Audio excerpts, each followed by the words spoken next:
Olá, alunos, tudo bem com vocês? Espero que sim.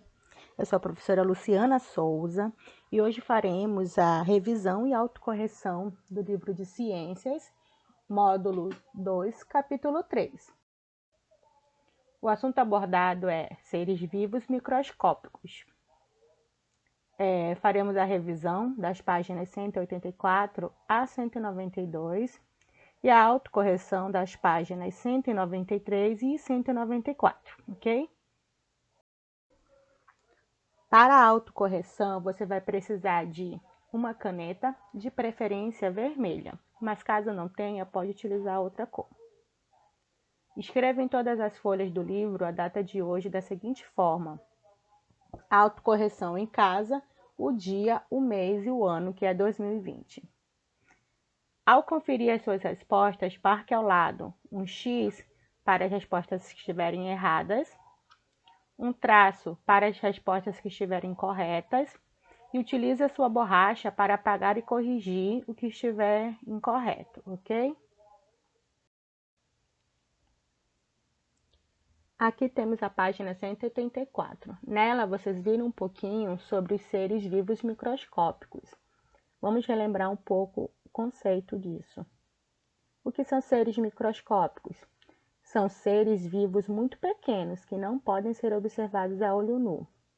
O que é isso? Significa que nós não conseguimos vê-los no nosso dia a dia, apesar deles estarem presentes em todos os ambientes que nós frequentamos. Eles estão presentes, inclusive, dentro do nosso corpo, no ar que nós respiramos, né? Nas superfícies e em vários outros ambientes. Para observarmos esses seres, podemos utilizar um equipamento chamado microscópio, que é esse aparelhinho aqui ao lado, que possui uma lente de aumento que nos possibilita enxergar com mais detalhes os seres microscópicos, tá? Temos aqui o desenho de ácaro, né, que é um ser muito pequeno que só consegue ser visualizado com a ajuda deste aparelho. Bactérias, fungos e protozoários são exemplos de seres microscópicos, ok? Nas páginas 185 a 187, podemos relembrar um pouquinho sobre as bactérias. As bactérias são seres vivos formados por uma célula. A célula é a unidade básica que forma qualquer ser vivo. Geralmente, as bactérias elas são invisíveis a olho nu, ou seja, só conseguem ser visualizadas a partir do uso de um microscópio. No entanto, muitas bactérias costumam se agrupar, formando colônias, como vocês podem ver aqui no desenho. Cada pontinho desse equivale a colônias, ou seja, são agrupamentos de bactérias unidas, ok? Elas podem ser benéficas ou prejudiciais. As bactérias que são benéficas são aquelas que auxiliam na digestão, ou seja, são as bactérias que já estão dentro do corpo humano ou no corpo dos outros animais. Nós, no corpo humano, temos várias bactérias e elas auxiliam na absorção de nutrientes e no auxílio da digestão, tá? As bactérias são também muito utilizadas na produção de alimentos, como queijos, vinagres e leite fermentado. Além disso, elas também agem na decomposição da matéria orgânica, ou seja, elas decompõem no ambiente os restos de animais e plantas mortas, tá? Então, as bactérias são de grande benefício para, todos os seres vivos. No entanto, alguns tipos de bactérias podem ser prejudiciais. Por quê? Porque elas causam doenças, né? Temos aí o exemplo da tuberculose, da meningite, da cólera, do tétano. Então, são doenças causadas por bactérias. Então, nós precisamos tomar cuidado. Por isso a importância de higienizar bem as mãos, né? Para que nós não sejamos contaminados com nenhum tipo de doença. Na página 188 a 190, podemos relembrar um pouquinho sobre os fungos. Os fungos são invisíveis a olho nu e podem ter uma ou mais células. No entanto, assim como as bactérias, existem alguns tipos de fungos que são visíveis sim a olho nu, que é o caso dos cogumelos, né? Inclusive, existem cogumelos comestíveis e cogumelos prejudiciais à saúde. É muito importante ficar atento a isso. Os fungos geralmente se desenvolvem em ambientes muito úmidos, né? E que possuem alimento para que ele possa se desenvolver. Outro exemplo de fungo que nós conseguimos visualizar é o bolor do pão. Sabe aquele pão quando ele já está meio escurinho, meio cinza, né? Que a gente começa a ver que ele está estragando? Aquilo ali é uma junção de fungos ali que nós conseguimos visualizar. O fungo ele também pode ser utilizado na fabricação de combustível, que é o caso do etanol utilizado em muitos veículos. Mas além desses benefícios, né, o fungo, assim como as bactérias, eles também podem ser prejudiciais. É o caso dos fungos que causam micoses no nosso corpo, né? Geralmente essas micoses afetam as partes mais úmidas do nosso corpo, como os dedos dos pés e as nossas unhas, ok? É importante destacar aqui que tanto os fungos quanto as bactérias, elas são muito importantes para todos os seres vivos, pois eles ajudam também na decomposição das matérias orgânicas, ok? Continuando, nas páginas 191 e 192, podemos encontrar os protozoários. Os protozoários são seres que possuem apenas uma célula e podem ser encontrados em vários ambientes, como no solo e nos seres vivos.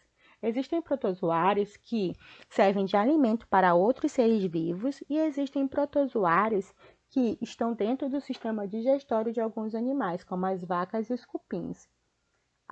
Estando dentro do sistema digestório, eles auxiliam no processo de digestão desses seres, ajudando nesse processo. Aqui nós podemos ver a imagem de uma amoeba, que é um tipo de protozoário. Além de alguns protozoários auxiliarem na digestão, né, alimentar de alguns seres, eles também podem ser prejudiciais à saúde. Existem protozoários que causam muitas doenças, como a amebíase, a malária e a doença de Chagas. Seguindo para a página 195, nós encontraremos um pouco sobre os antibióticos. O que são os antibióticos? Os antibióticos são medicamentos usados no tratamento de doenças bacterianas, ou seja, eles são produzidos em sua maioria por bactérias que combatem as próprias bactérias, né? Esse medicamento ele precisa ser usado com muita cautela, por isso é necessário uma receita médica para consumi-lo. Como vimos, as bactérias, os fungos e os protozoários estão ao nosso redor o tempo todo. E eles podem ser tanto benéficos como prejudiciais, depende do tipo de cada um. Não esqueça, hein? Muito bem, sabendo disso, vamos para a nossa atividade. Vamos para as nossas atividades. Questão 1. Fernando resolveu preparar o jantar. Ao pegar uma lata de milho no armário, ele percebeu que a embalagem estava com a tampa estufada. Por isso, ele decidiu não usar o produto da lata em seu jantar. Questão A. Sabendo dos cuidados que devemos ter com a alimentação, você acha que a atitude de Fernando foi correta? Justifique a sua resposta. Então, bem, aqui é uma resposta pessoal, né? Mas vamos dar uma sugestão. Vamos analisar. Vimos que algumas bactérias, elas servem para digestão e decomposição, certo? Então, a atitude do Fernando ela foi correta, pois os alimentos enlatados não devem ser consumidos caso as latas estejam amassadas ou estufadas, ok? Sempre que você for comprar algo no supermercado e você verificar que a lata está estufada ou com alguma batida, não compre, pois aquilo ali é um indício de que ela pode estar em decomposição ou que ela não está boa para consumo, ok? Vamos para a questão B.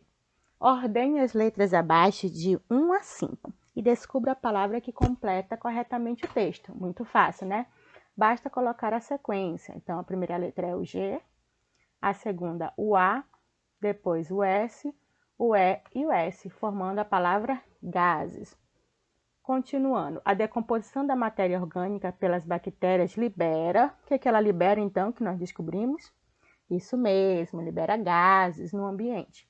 No caso de produtos enlatados, isso pode fazer com que a lata fique estufada. Viram aí?